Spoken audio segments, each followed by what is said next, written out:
Hello, I'm Jeff Smith, member of the Green Team here at Greater Twin Cities United Way. Um, the Green Team is an employee group that works here at Greater Twin Cities United Way to reduce the environmental impact of our building operations and our work practices. It educates employees on the intersection of environmental justice and our organization's mission, and builds camaraderie around a shared interest in sustainable living.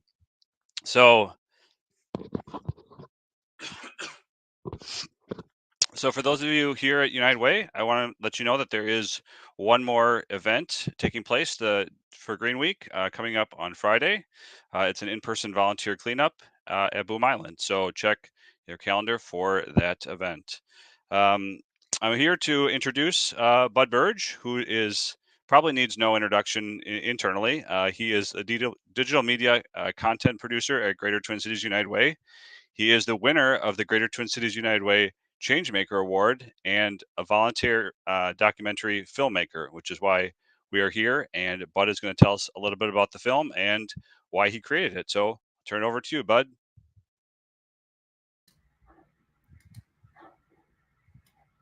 All right.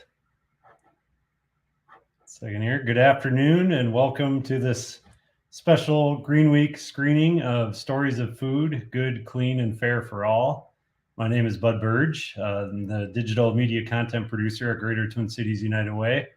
Thank you all for being here. I'm very excited to play this video for you, but first wanted to talk a little bit about how it came to be. About a year ago on Volunteer Match, there was a posting for documentary filmmakers needed to capture stories and create content for Slow Food Minnesota. Slow Food Minnesota is an organization that supports activism for good, clean, fair food that is equitable, just, and inclusive. They have an international presence, but this was posting in particular was for the local chapter, which is Slow Food Minnesota. I had been looking for skills-based volunteering opportunities, and this seemed like a great chance to share my talent as a storyteller. So I teamed up with a couple of my creative colleagues. We reached out to some people doing work in our local food system, three of which you will hear from today after we watch the film, and asked if it would be okay to interview them and capture some visual representations of their work. We put a lot of thought and effort into who we reached out to. We intentionally wanted to be equitable with the voices and perspectives. Our food system is very complex with many different pieces, and we didn't want to represent it in an oversimplified way. Our approach was to go meet these people in person, learn more about their work and mission, and let their words guide the story. It was our intention to weave their voices together to build an inspirational piece of content that shows how interconnected these different perspectives are and how similar their overall mission is. I will say this, it was truly inspirational to meet these people, see their work, and learn more about what they do. I'm very grateful for the opportunity and time they gave in order to make this a meaningful story to share. Hopefully it will inspire you to act or think in a way that can help further improve our food system. So it's about 15 minutes in length. And after we watch it, we will hear from Julie, Moses, and Kateri, three of the participants of the film. They will introduce themselves and their work and take any questions you may have. So please think of something you'd like to ask them, and you can post your questions in the chat after we've viewed the video. It might be helpful to address who you'd like to answer by name if you are asking it to a particular person. We will have a facilitator and do the best we can to get to all the questions. And with that, we will play the film.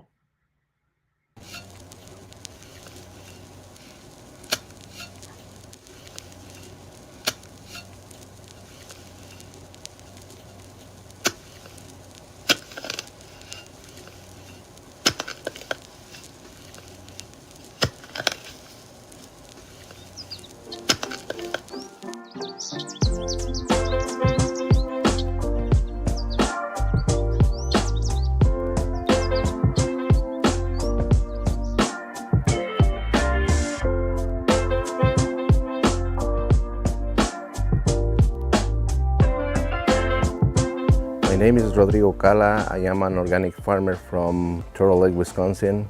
I arrived to this country in 2004. I was working for a factory making horseshoes for 10 years. But one day we're going to try to find some specific products for Mexican dishes. We're going to 10 different stores. We find the product, but the quality was so poor. So what we see is an opportunity to grow products in this country. We grow tomatoes here, we grow onions, we grow peppers, we grow lettuce, kale, collards. We grow like 50 different crops just for selling in the cities. We are certified organic here at Dawn to Dusk, and we teach incubating farmers also on how to be organic. To be organic certified, you have to think in a holistic way. Essentially, you have to think of the soil as a living thing, because there is life that goes on under the soil. Applying pesticides and using practices that are harmful to the soil are really not what we do. We try to make the soil better than how we found it. My name is Vanessa Casillas. So at the Gatherings Cafe, we make Indigenous foods, and we are located in the heart of the Indigenous community. We do employment training. We work with people who have no experience or little experience in the food industry, and we teach them in a way that's focused on the Indigenous lens. When we first started making meals, we started at about, I want to say 100 meals. And that grew to about a little over 200 very quickly.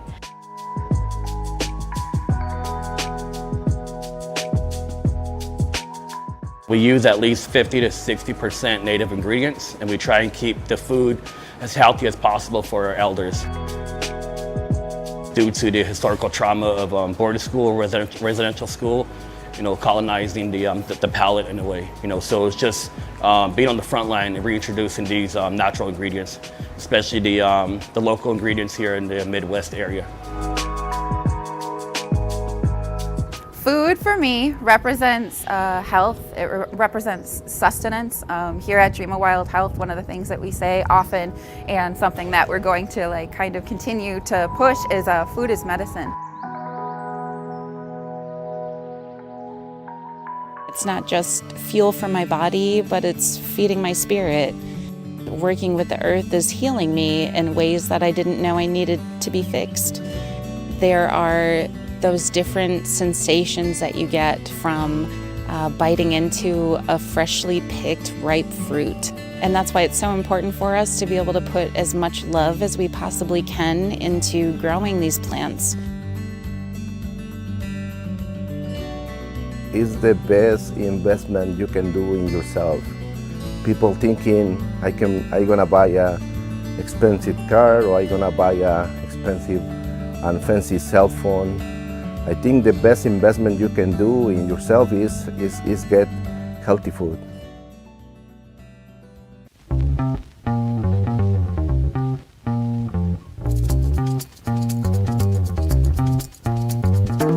My name is Julie Grossman. I'm an associate professor of horticultural science and agroecology here at the University of Minnesota, and my research focus is on organic agriculture. I lead a research lab that focuses on soil fertility within organic agriculture systems. So we try to figure out ways in which we can fertilize vegetable crops without needing to use synthetic or chemical fertilizers. Our lab works really closely with farmers. We love to work with farmers. Emerging farmers, which are often defined as new immigrants or farmers of color, to work with them to get their questions, the questions that are most pressing to them, answered on their farm. We work with Rodrigo in a number of our projects where we might test something at the University of Minnesota in our research fields, and then we'll take those results and bring them out to the farm where Rodrigo can test them to see how they work. But that's a very, very important piece of what we do, is developing or co-developing this knowledge about agriculture together with the farmers.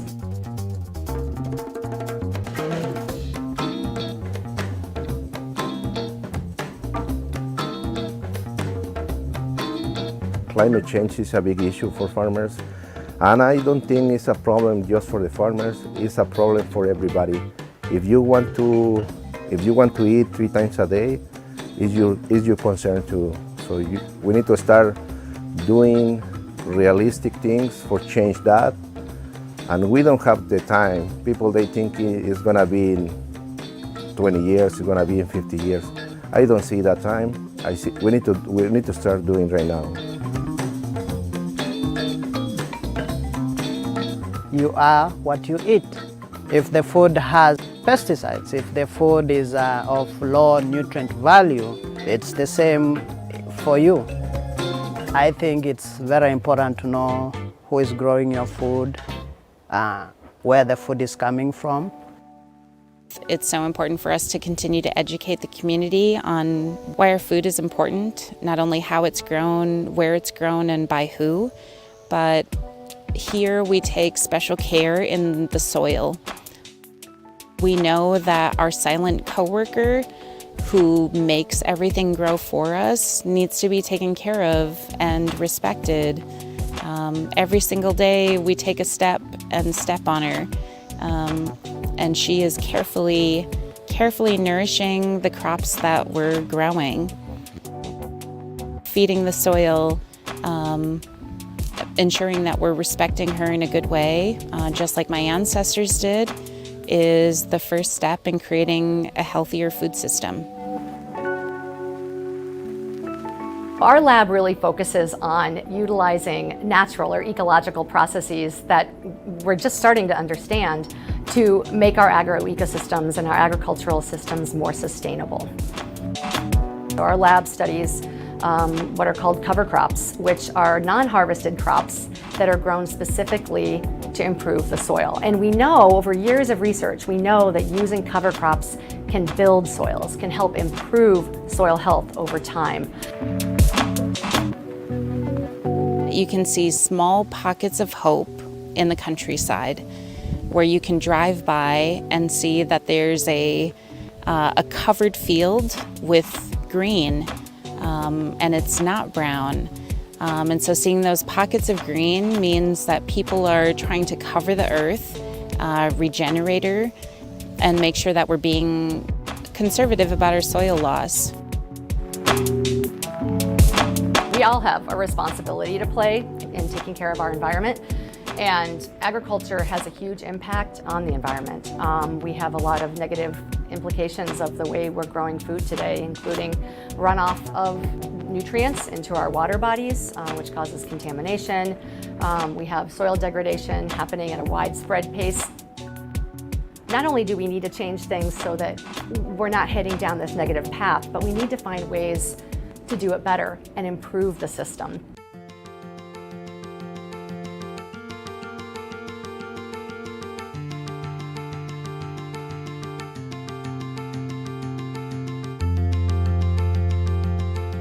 The average age of farmers in this country is 58 years old. So for me, I have a question: who's gonna be the next generation of farmers in this country? Here I've been reminded about the intergenerational work that we're all doing. It's not just about growing food, but also to empower our youth. You know, we have so many youth that think the farmers here are rock stars, which I think is so incredibly amazing. And I wish I would have grown up the same way, but I didn't. And I think that's where one of our biggest challenges lies, is helping the young people that are so passionate about working in agriculture and producing food make it a living, because that is a very, very challenging aspect of farming today.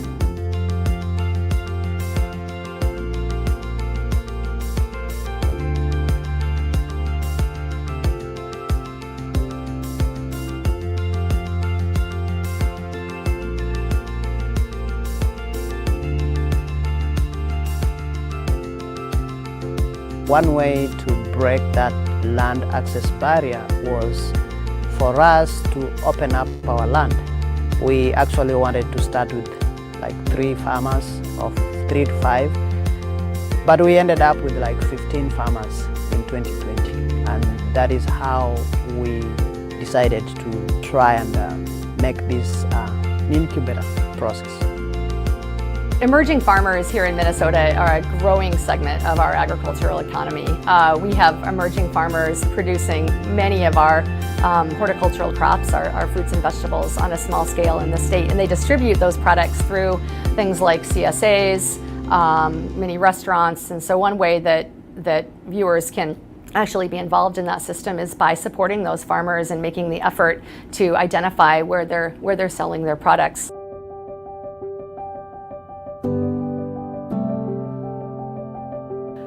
Slow food is finding and gathering people to share, explore, and preserve their cultural significant foods. Slow food for me means real food. Fast food is the food nobody cares. It's really a big industry. They don't care about the health of the people. They just care about money. When we going to see the other side of the equation, we can see slow food is the best option for families. If you have the ability to cook and try to get this healthy products transformed to a really healthy food, that means it's slow food, because you need to take the time for cooking this food. To me, slow food is health. Health and wellness is at the heart of what we do here at Dream of Wild Health.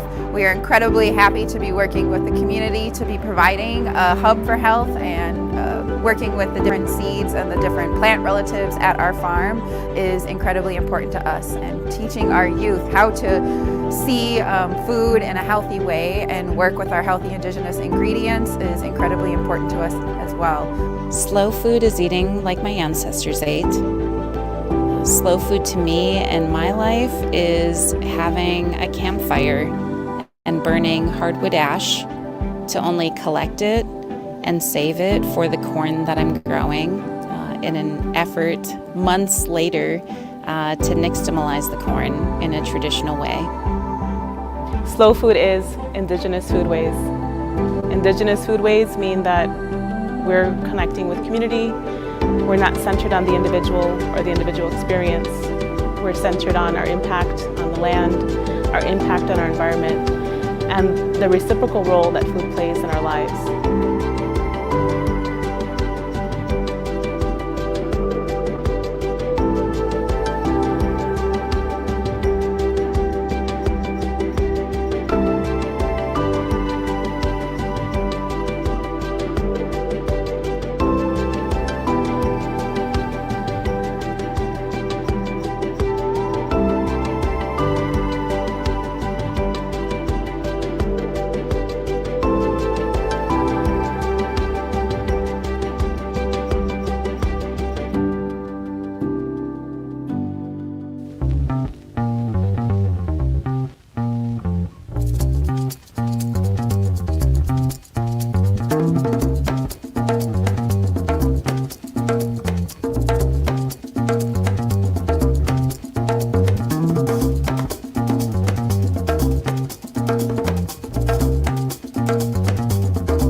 All right, am I on? Okay, well, even though that only took 15 minutes to watch, it took about 8 months to make. Lots of early Saturday mornings are spent gearing up and driving long distances, but it was all worth it. So today I'm very excited to hear from Julie, Moses, and Kateri. They have given their time to be here, talk about the work they do, and discuss any thoughts or questions you might have for them. After they've all made their introductions, we will take questions from the audience. You can put those in the chat, and we will start with Julie. Great. Thanks, Bud. And before I introduce myself, I have to just say how cool I think it is that you guys have a green team at United Way, and your mission sounds just fabulous. So I think that's just awesome. So I'm Julie Grossman. I'm a professor at the University of Minnesota in the Department of Horticulture. So horticulture does like production of vegetables, fruits, flowers, turf grass is in our department. But by my training, I'm actually a soil scientist. So I run a large research lab here that focuses on organic agriculture and specifically soils within organic agriculture. As you can hear from the presentation and the farmers, like soils have a really important role, obviously, in vegetable production and organic production, because it's the cornerstone. It does a lot of the nutrients, provides a lot of the nutrients that these crops need for survival. So we focus on trying to get farmers' questions answered in our lab. And I have worked with a number of the farmers that are in the film already on research projects over the years, and I'd be happy to talk about that when we do our more detailed question and answer session. So thanks for having me today. Moses, you want to go next? Sure, thank you, Bud. My name is Moses Momanyi, and I'm happy to be here. I am a farmer, as you have heard, in Cambridge, Minnesota. I've been farming since 2009. Bought the farm in Cambridge in 2014. Been certified organic, and been selling at Mill City, Farmers Market, Kingfield, and Fulton with my family, wife and 2 kids. In 2020, we thought of having friends, and we ended up with a bunch of friends, 13 of them. And then last year we had 19. This year we're gonna have even more. The goal is to help them move from just community gardens in the cities to actually farming as a business. And we are doing that through Kilimo, Minnesota. We have actually also formed another large organization that will try to work with individual African organizations, bring all of us together, and African Growers and Producers Alliance. So it's just, a lot of movement in the African community and around farming. Yep, and then in the incubator, we are just working to get the farmers 3 years to 4 or 5 years so they can be ready to go to farm on their own. Thank you. Kateri? My screen froze a minute ago. I was freaking out for the last 30 seconds. I'm glad it came back. But Hamataki Yepi, Yushkian Wenchian Kapi, Chante Washte Nape Chu Zapi He, Kateri Sunshine Tuttle, Emaki Yapi, Imani Jaska Hematahan, Damakota Ye. So hello everyone. I greet you all with a warm heart and handshake. It's nice to see you, my relatives. My name is Kateri Sunshine Tuttle. I am Dakota. My mother is from Santee, or from Sisseton, and my dad is Santee, and I am Dakota from Minnesota. I am the Indigenous Food Network Program Coordinator, the Indigenous Food, and I work for Dream of Wild Health. The Indigenous Food Network is a collaborative of Native-led community organizations in Minneapolis who are working together to rebuild a sovereign food system by identifying and leveraging organizational and community assets. The mission of the IFN is to rebuild sovereign food systems within the intertribal Native communities through collaboration. Our vision is to reclaim our health for future generations, recognizing that food is medicine. The Indigenous Food Network aims to increase access and consumption of Indigenous foods in schools and programs using Native American youth and serving Native American youth and families, And we are also aiming to strengthen the Indigenous Food Network as a whole and individual organizations to carry out the mission of the network. Some of our activities include food sovereignty talking panels, which we were able to do a few last year in collaboration with natives, which was really, really cool. We are currently working on a IFN youth gardening curriculum, so keep an eye out for that. That was a couple years in the making as well. We also have a 30-acre farm at Dream of Wild Health. At Dream of Wild Health, there are different programs on top of the Indigenous Food Network that I'd like to mention. Jessica, I'm not sure if Jessica was able to attend today, but I'd like to shout out Jessica Greendeer, our farm director and our seed keeper that was featured in the film today. I also have a bunch of partners that I work closely with that were featured in the film as well. So just a shout out to our close partners at the Indian Center and Vanessa Casillas and Brian Yazzie. Yes, lots of different things going on at Dream of Wild Health. We have a 10-acre farm that grew right before COVID into a 30-acre farm. So we just have a lot of seeds going into the garden right now, a lot of different considerations at the farm right now. Our team has grown exponentially in the past few years, and we're just looking forward to growing with the community, continuing to work with our community to integrate like our different healthy Indigenous foods and produce from our farm. And yes, another thing that's at the farm is the BIPOC incubation program that we're developing at the moment, trying to loosely cover a lot of stuff that we're doing.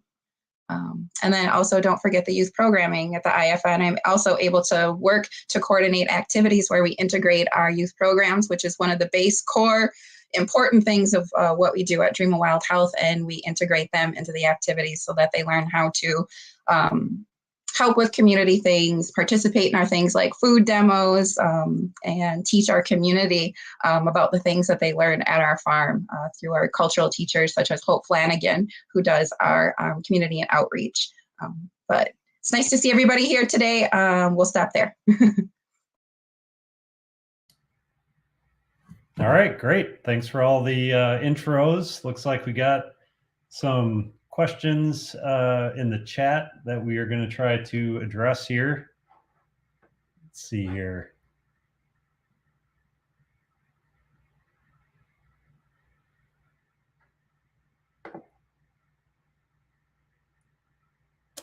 For soil health, can you deposit missing minerals through crop rotation, or do you add supplemental minerals to your soil? I think anybody could answer that. I don't know. Moses, you want to give it from your perspective and I can chime in? Well, at the farm here, we do soil test every year to see what kind of nutrients the particular crop will require. And if what I know, if you've been using like compost, not too much or too less, and you do crop rotation, you are able to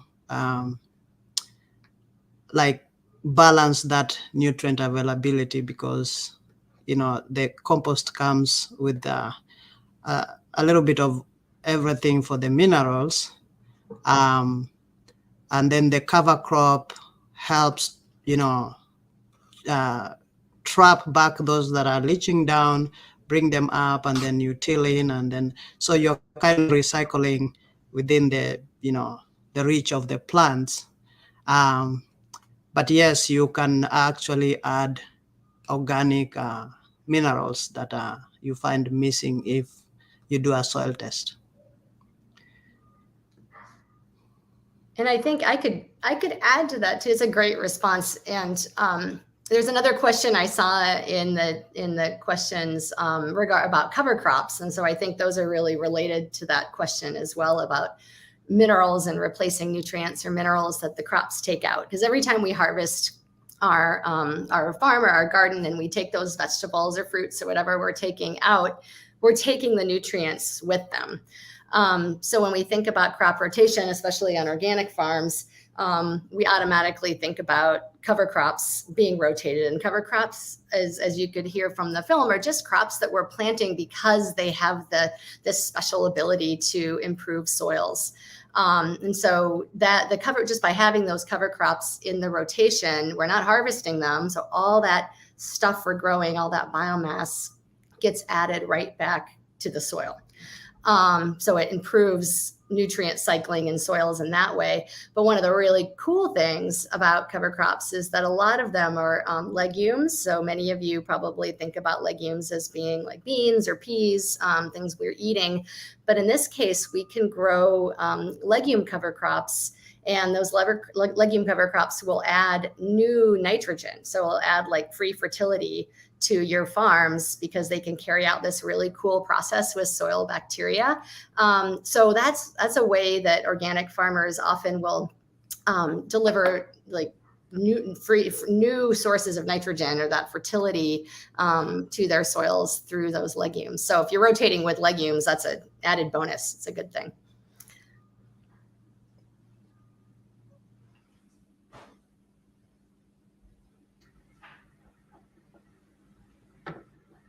So if we want to purchase slow food, especially slow food grown by farmers of color, emerging farmers, what are the best ways to do it?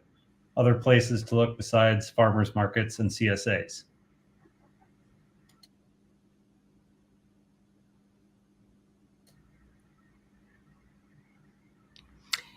Well, as you saw, there are really few, like I would talk about African farmers. There are really few in the state. And I'm hoping, with working with these 19 farmers, I know hundreds of them that are just community gardeners, and they'd like to do farming and grow and sell. So one way is to look and support, the like growth of these communities as they work through the system to get to, be farmers and own land. Besides that, also just being involved in like local community networks, those are really a great source to know where the farmers are.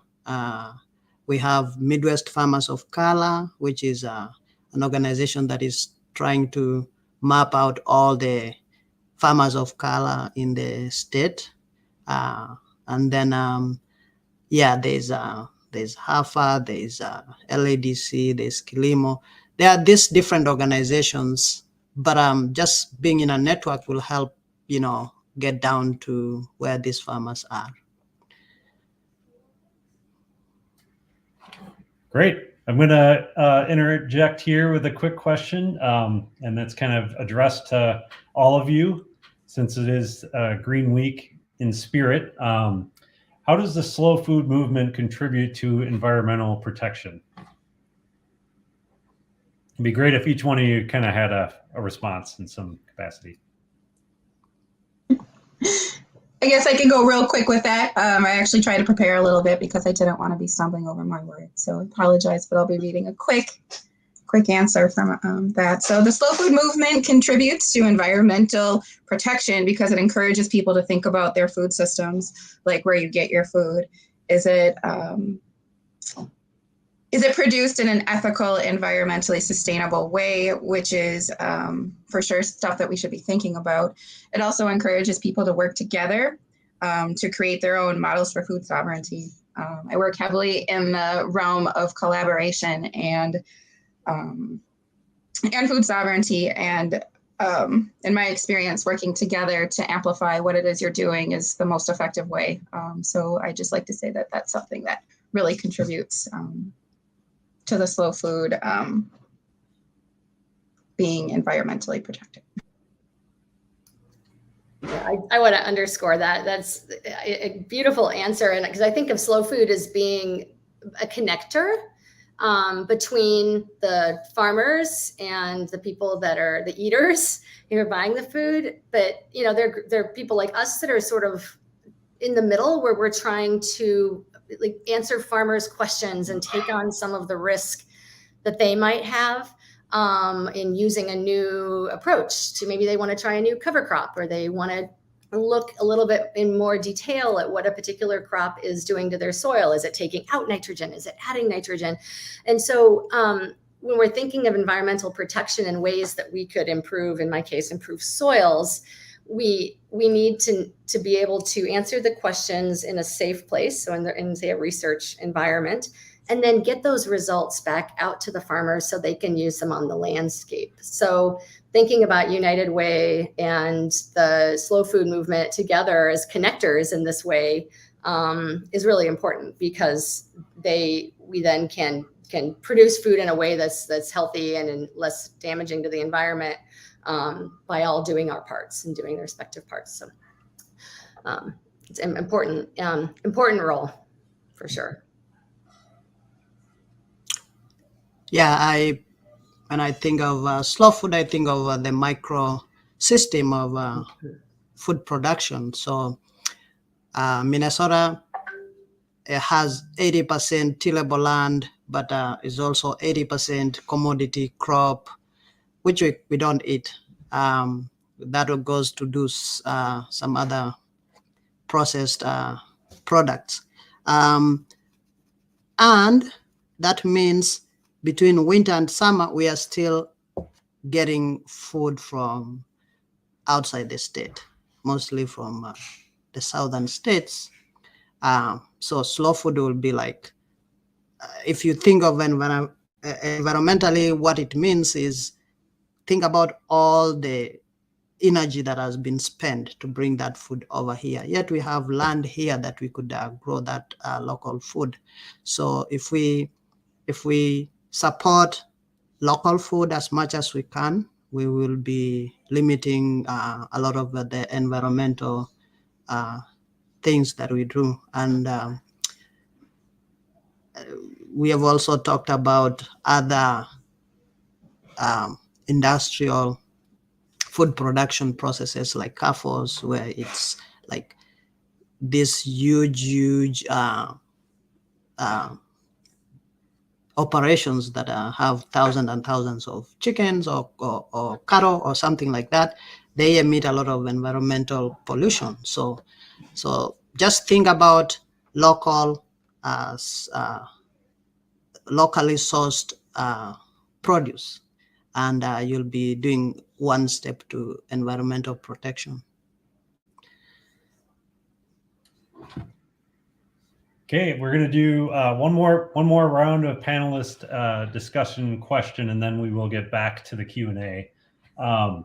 So if each of you could answer, what do you hope viewers do after watching this film and or listening to our discussion today?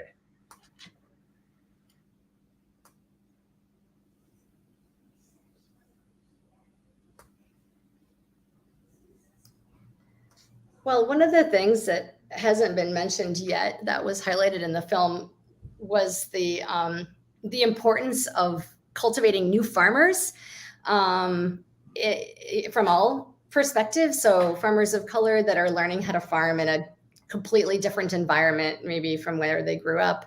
In my case, students at the University of Minnesota, we have so many students here who are undergrads, and they're coming into farming completely new. They didn't come from farms. They're really, really passionate about agriculture and farming, and specifically thinking about agriculture and food production in environmentally sound ways and using ecological approaches. So figuring out ways that we can support those students is really, really important, because they're going to be our food producers of tomorrow, as well as supporting the farmers that are in the film through purchasing food from places that we know will support them. And so both of those things I think are equally important, and is what I hope people will take away with them after watching the film.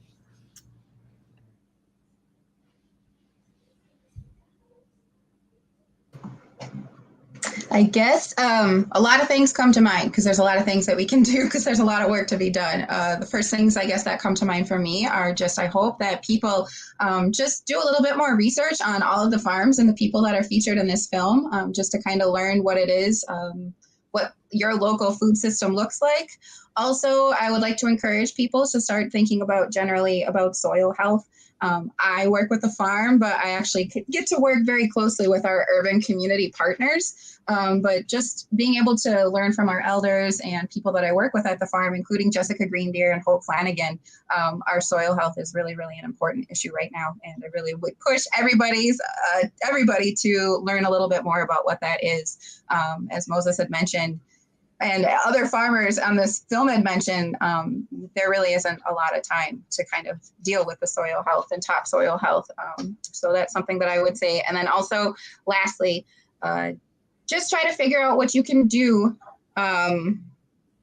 to support your local food systems. If you can start small, like I have people that I know that try to reach out and figure out where they can get eggs. I have people that are trying to figure out different places, their tribal systems that offer things like buffalo meat or whitefish. I know that that's not something that's generally available to people that are not tribally affiliated, but just kind of doing what you can to make your own connections with your local food system and try to think a little bit more about where that comes from and the work that goes into that and the ethical issues when it comes to what seeds we're using, GMO versus non-GMO, and those sort of issues. There's so much to consider. Thank you. Yeah, I'll just say the same thing. Buy at least from a farmer, know a farmer. That's what we normally say. Visit a farmer, visit a farm. Even now they have online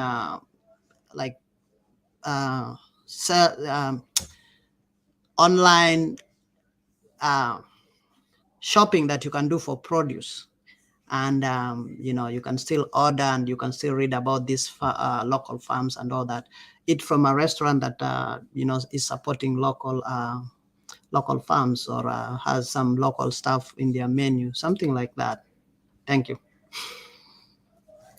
And if I can add one more quick thing, but I know you're getting ready to go back to the questions, but for viewers, it might be interesting to hear about some of the opportunities that exist to learn about a variety of partnerships that exist between, say, the University of Minnesota and farmers, or between organizations that work with farmers, so farmer advocacy groups. And those might include conferences like there's one called MOSES, the Midwest Organic and Sustainable Extension Services. It's a mouthful, but people typically just call it MOSES. It's the biggest, not the Moses is on the call, but it's the biggest organic farming conference in the country. It has about 2,000 people that attend every year. It's always in La Crosse, Wisconsin. And it's an opportunity to hear about different projects and farming approaches that are being used by folks all across the country. But they also highlight a lot of really unique things that are happening in the food system more broadly. So it's not just for farmers, even though a lot of farmers attend. So there are many conferences like that exist. Minnesota had a Minnesota Organics conference for many years, which I hope will be revived in the future. So those types of events might be useful for listeners to attend, just to, if you're just learning about this kind of thing, to learn what's happening now and what they could do and where, they could fit in, or they can slot themselves in.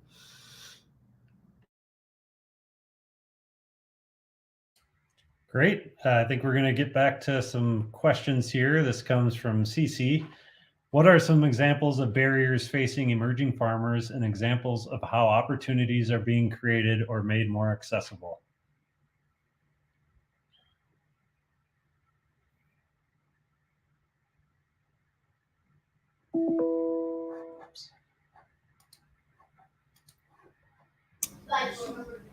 Well,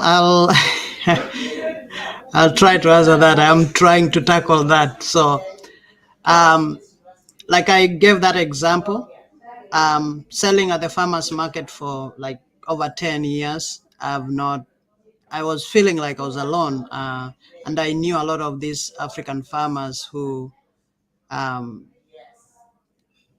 doing either gardening in the cities, or they are renting from, friends a little farther out of the cities, but they're really not doing anything as farming as a business where they should keep records, they should register their farms, do like taxes on those farms and all that. So all that is part of what the incubators do when they try to bring them along.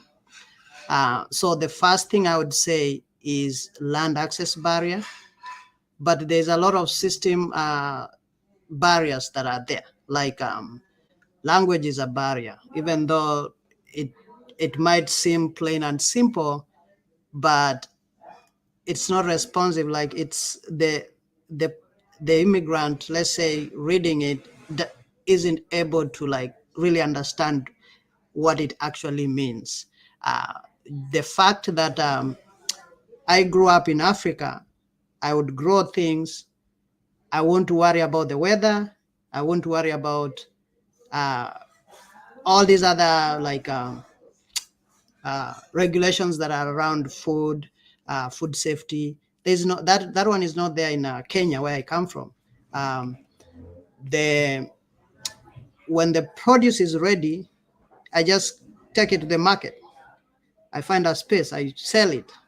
Whatever I got, good. But here, I have to apply for the farmers market. I have to, do some safety training around food, how to grow it, how to wash it, all these things. So those are real barriers. But besides that, the farmer, I'll give a good example of an immigrant farmer coming here. He doesn't have the network, like the history where they have an uncle who was a farmer, who had this relationship with the bank, who knows this and this and these people. And then when they decide to get into farming, that uncle is a resource. He can connect them to all these places. It took me 7 years to be able to buy land. And that was the reason. It's like I had to establish all this, pull all these strings together to get me to where I was. So those are some of the just open barriers that are out there. Thank you. Great. We got great questions coming in here. So we're going to try to get through them. Could I add to that? Oh, Bud, would yep. that be okay? Because I think it might be helpful for the audience to learn a little bit about how, again, like the University of Minnesota works with these partners to address some of the barriers, because all those barriers that Moses mentioned are so big and so important. And one of the things, like an example of how we here help to address those is like with regards to soil health. One of the immigrant and minority farming organizations, Big River Farms, contacted us like last year at some point and said, we really would like some assistance in helping our farmers put together soil management plans.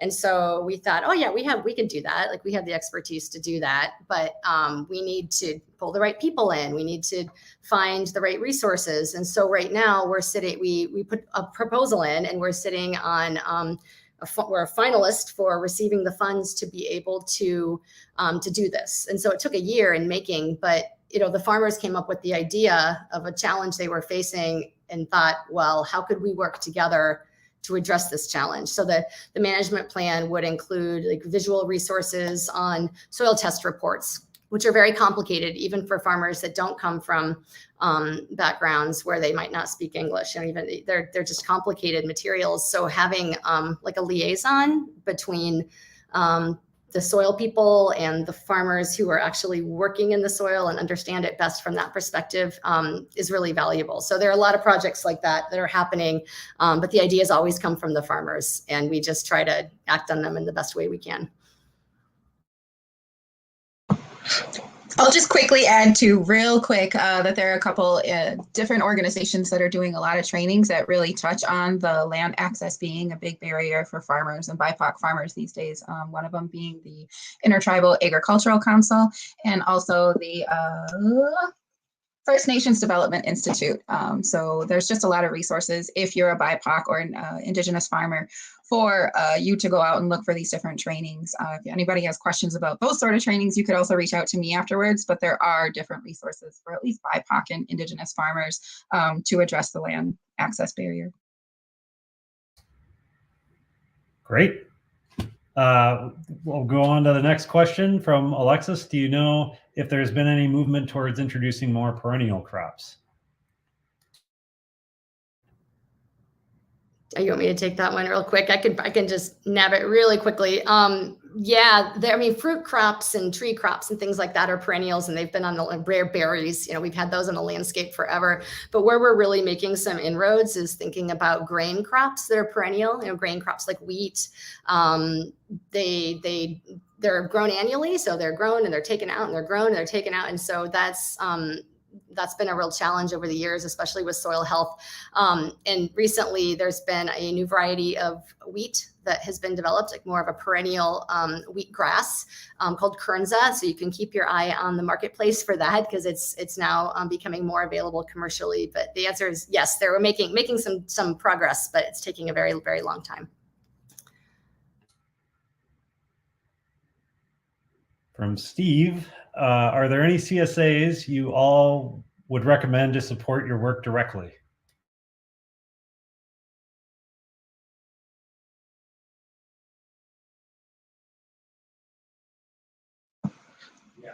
I'll just jump in real quick and say that Dream of Wild Health Farm definitely has a CSA model type program, but our shares are called Indigenous Food Shares, so they're IFS boxes.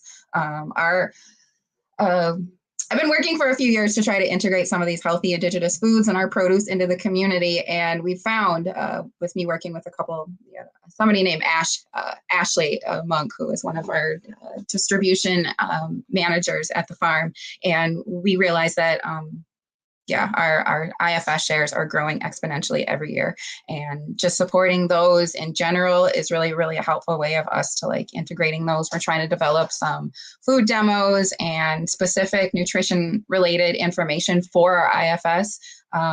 But we definitely have a waiting list this year, but Dream of Wild Health is always interested in adding people to our IFS shares.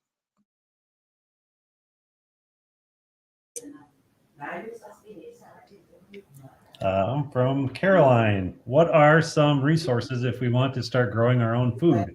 How do we learn about soil, crop rotation, etc.?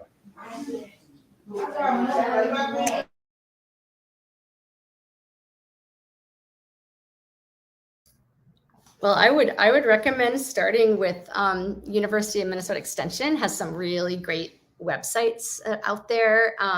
Moses and I are both involved in a project that was sort of spearheaded by Extension to try to take some of these culturally relevant crops for East African farmers and figure out how to grow them better. And that, the output of that after we figure out how to tweak the system and grow these crops would be to put some of this information on the web so that other farmers or gardeners or even, home gardeners that would like to use some of these crops can learn how to do it. So Extension and also your local Master Gardener program is they're really great resources if you're just starting from scratch. So from our end, the other two panelists, I'd love to hear from them as well. But from the University of Minnesota end, that's what we would have to offer.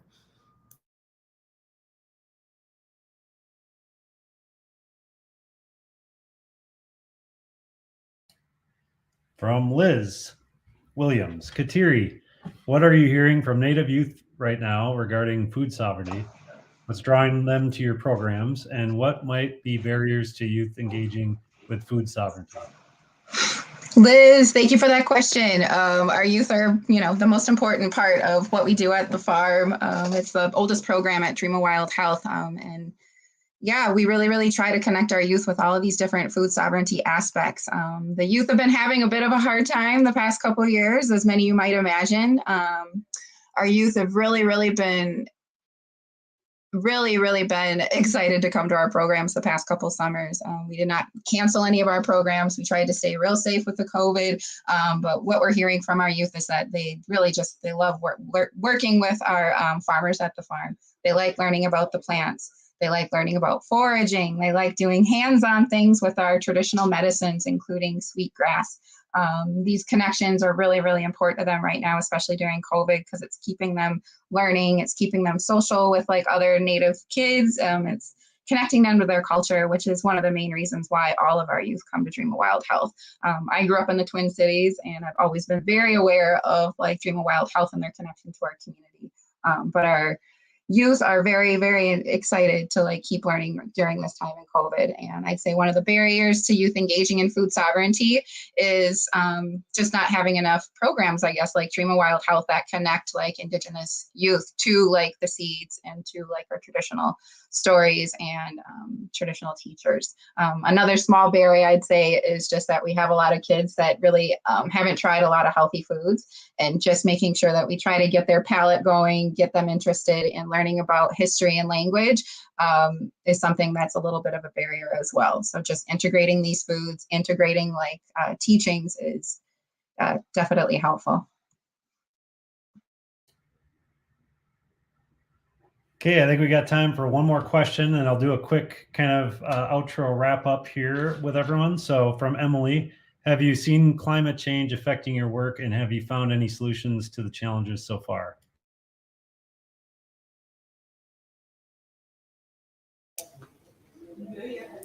I would say yes. The easier one I would say is the water needs for farming.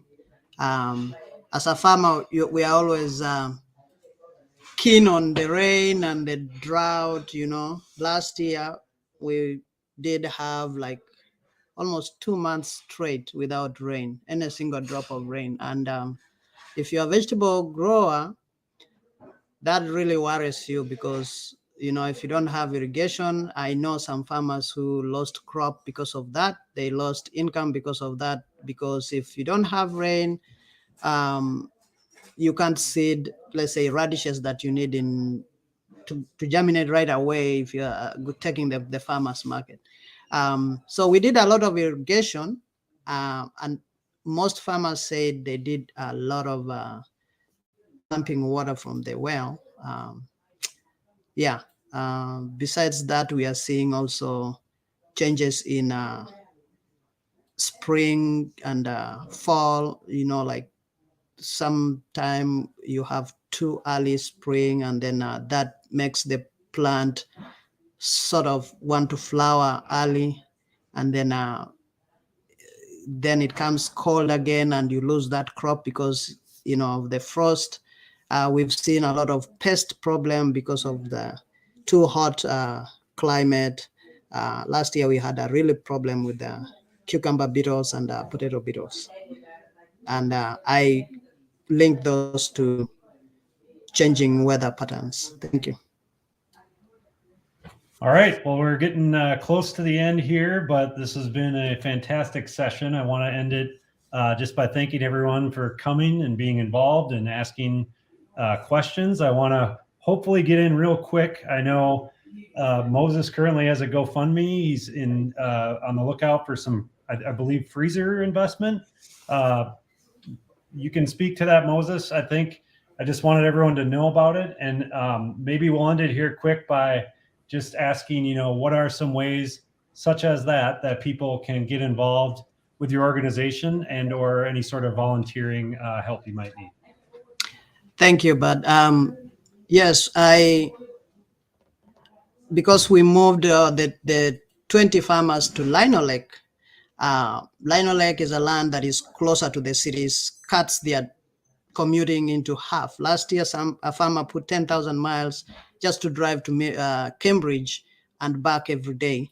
And that is like 5,000 in expenses. So we want to put a well, a fence, and a cooler in these 11 acres that are in the Lino Lakes, which is very close to the cities. So that's why I started the GoFundMe. And this is also one way of building this new incubator called Kilimo, so that we can continue training these farmers. So your support is really appreciated. Thank you.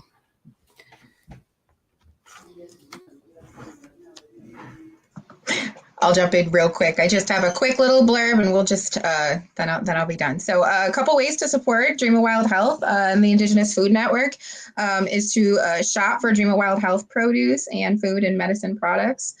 This season, we hope to be at the newly announced Indigenous Food Lab Market, located in Global Market in Minneapolis, and that will be put on by Sean Sherman, Owamni, and their nonprofit natives, and the Four Sisters Market. We also have online pre-ordering for all of our pickups at our markets. So if you have any questions about that, you can go ahead and follow up with me at Kateria at Dream of Wild Health. And also the last thing I'll mention is that we have an IFS Share Solidarity Fund, which you can always go to our Dream of Wild Health site at and add to that. This is going to be able to help supplement all of the people that want to get involved with our IFS program and don't have the funds to do so. So thank you, everyone. And I would say that just linking us to funding sources to support our partnerships, all of us, I think is really, really important. I mean, I am talking to United Way, so I know you guys know a lot about how to do that, but anything that can link together these diverse partners to raise us all up together in our work would be wonderful. This video was so much fun to put together. I really appreciate everybody's effort in making it happen, because these are, the farmers that are highlighted and the organizations highlighted are really important in creating a sustainable and just food system. So hats off to the producers that put this thing out. We really enjoyed it. Okay, thanks everyone for being here. It was great to share this with you all. Feel free to reach out to me if you have any further questions or thoughts. And please share this video with anyone who might be interested. Just the more the merrier. So thank you and have a good day. Thanks everybody. Bye-bye. Okay. Bye.